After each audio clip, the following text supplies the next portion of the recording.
Allez, un petit résumé de ce chapitre important d'application sur la dérivation. Qu'est-ce qu'il faut retenir? Que le signe de la dérivée nous permet d'avoir le sens de variation d'une fonction. Si j'ai une fonction définie et dérivable, quand sa dérivée est positive, cela signifie que la fonction est croissante. Quand sa dérivée est négative, ça signifie que la fonction est décroissante. Quand sa dérivée s'annule, ça signifie que la fonction est constante. Donc, du tableau de signes de la dérivée, je vais pouvoir en déduire les variations de la fonction. J'étudie le signe de la dérivée, et après, là où la dérivée est positive, je mets une flèche qui monte. Là où la dérivée est négative, je mets une flèche qui descend. Et je complète en déterminant donc les extrémas aux bornes du domaine de définition et les extrémas là où il y a un maximum ou un minimum en calculant, attention, l'image de alpha, f de alpha. Donc là, justement, notion d'extrémum et d'extrémum local. Le maximum, c'est la valeur la plus élevée de la fonction. Donc toutes les autres valeurs sont inférieures ou égales et il est atteint au moins une fois. Donc à ce moment-là, on a affaire à un maximum. Le minimum, c'est la valeur la plus basse de la fonction. Donc toutes les valeurs de la fonction sont supérieures ou égales au minimum et il est atteint au moins une fois.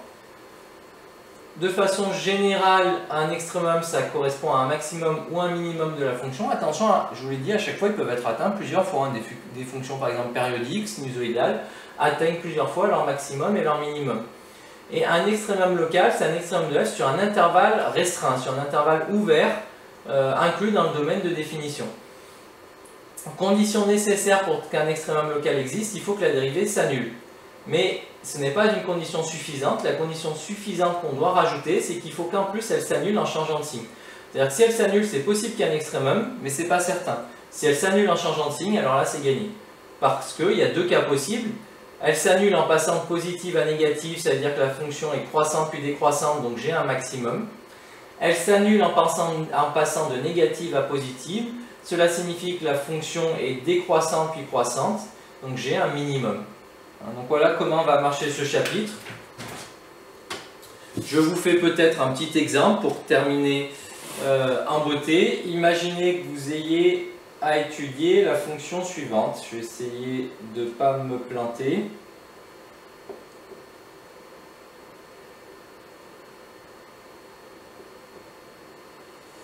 Un tiers de x cube moins 1 demi de x carré.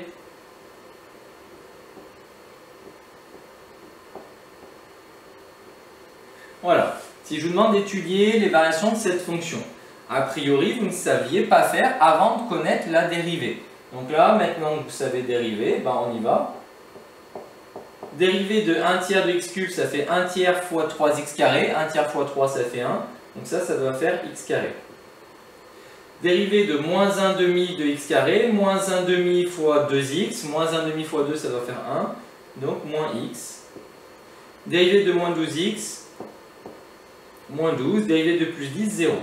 Maintenant que j'ai la dérivée, je sais que ce qui m'intéresse, c'est le signe. Donc je calcule, c'est un polynôme du second degré, je calcule son discriminant, b au carré moins 4ac, donc b au carré moins 1 au carré moins 4 fois 1 fois moins 12. Ça doit faire 1 plus 48, 49. J'en déduis donc les racines, je vous rappelle la formule. Moins b, donc ici b c'est moins 1, donc ça fait 1, plus ou moins racine de delta qui vaut 49, 7, sur 2a sur 2. Donc il doit y avoir deux formules, deux racines, x1 égale 1 plus 7, 8, 8 sur 2 ça doit faire 4, x2 égale 1 moins 7, moins 6 sur 2 ça doit faire moins 3. Il y avait deux racines puisque le discriminant était positif. Et maintenant, je récapitule tout ça dans un tableau. Cette fonction polynôme du troisième degré est définie de moins l'infini à plus l'infini. Je vais étudier le signe de sa dérivée. Du signe de sa dérivée, j'en déduirai les variations qui se symbolisent par delta. Ou alors, bon, si vous préférez, c'est que c'est plus simple, plus clair, v comme variation. Donc le signe de la dérivée s'annule en moins 3 et 4. Je les reporte dans l'ordre. En moins 3 et en 4, ça fait 0. Ce sont ce qu'on appelle ses racines. Polynôme du second degré, donc je sais que pour étudier son signe, quand il y a deux racines, je mets le signe de a à l'extérieur. A étant positif, plus, moins, plus.